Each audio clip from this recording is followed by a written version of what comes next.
Hi, and welcome to the Ask Dr. Angela show with everyone's favorite OBGYN, Dr. Angela Jones. Have you ever been just too embarrassed or shy to ask your own doctor a question about your, private stuff? Well, you have come to the right place to get straight answers. Feel free to ask Dr. Angela anything women's health related.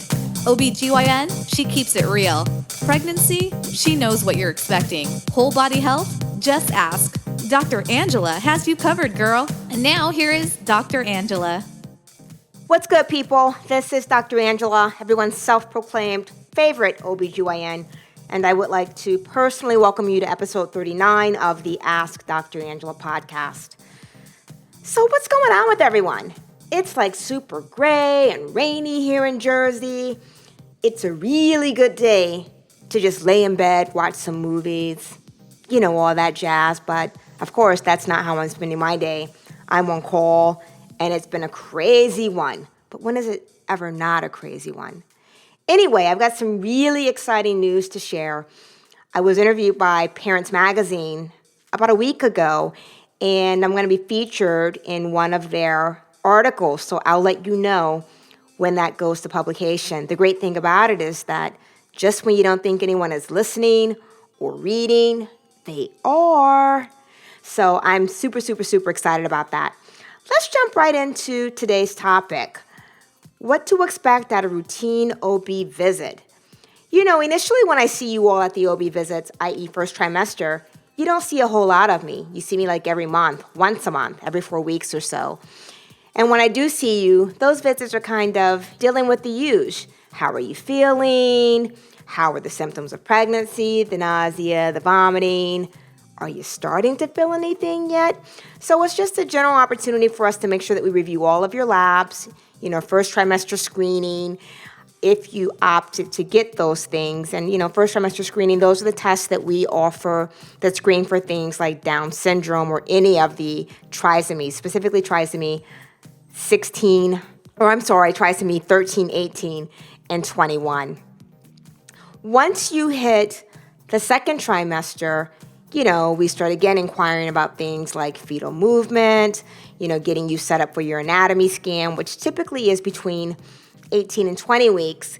And then, if you opted to get second trimester screening, which typically involves a blood draw, serum alpha-fetoprotein, which screens for neural tube defects, probably the most common one that you're familiar with is going to be spina bifida, then we certainly review that as well. So again, more questioning about how you're feeling, how you're dealing with the pregnancy, reviewing laboratory results, and just generally making sure that you are okay. One of the things that I always tell my patients is please don't ever walk out of the exam room without having all of your concerns or questions addressed.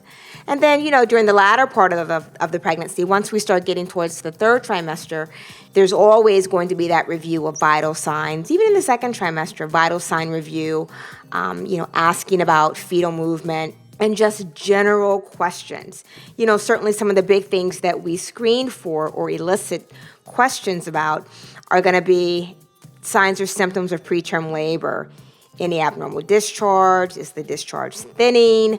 Are you having contractions? Any increase in pressure? And then certainly, your urine is screened at every visit looking for any obvious signs of infection. Untreated urinary tract infections in pregnancy can be a very serious issue. And then with regards to blood pressure, we want to make sure that that's within normal limits. We're always on the lookout for preeclampsia. One of the major risk factors for preeclampsia is going to be first-time pregnancy, extremes of age, like you're very young, i.e. a teen, or very old. God forbid, advanced maternal age or anything over 35 is considered to be old.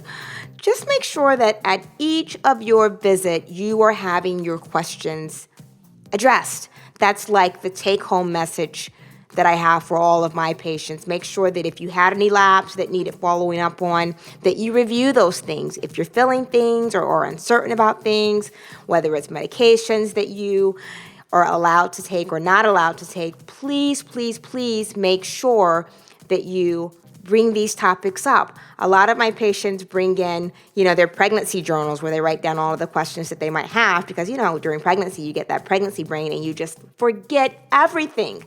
So just generally speaking, those are some of the things that you should expect at all of your visits. And again, just to recap it, there should always be some point where you are addressing how you're doing, how you're feeling, review of any significant laboratory or ultrasound results that may be pending, a discussion of vital signs, urine, etc., and just generally anything that crosses your mind. So I hope that this helps somebody out with regards to what you may expect at your routine visits. Remember, you are the biggest piece of your care. That's another thing that I always emphasize to my patients, because we certainly wouldn't be here without you. So thank you so much for tuning into episode 39 of the Ask Dr. Angela podcast. Any of you that have any questions or topics that you would like addressed, please go to my website, www.askdrangela.com. Click on the microphone on the right-hand side of the page and do what you do. If we do use your question or topic on the podcast, we'll send you one of our bomb-ass t-shirts. Someone from my team will reach out and get your information, and we'll certainly get that in the mail to you, no matter where you are. We just recently shipped something off to the Philippines. Go figure. That was a lot of postage. But anyway, in closing, I'd like to leave you with this thought. What consumes your mind controls your life. Let's make sure we're focusing on the right things, people. Until next time, look better, feel better, be better. I can't wait to reconnect on episode 40.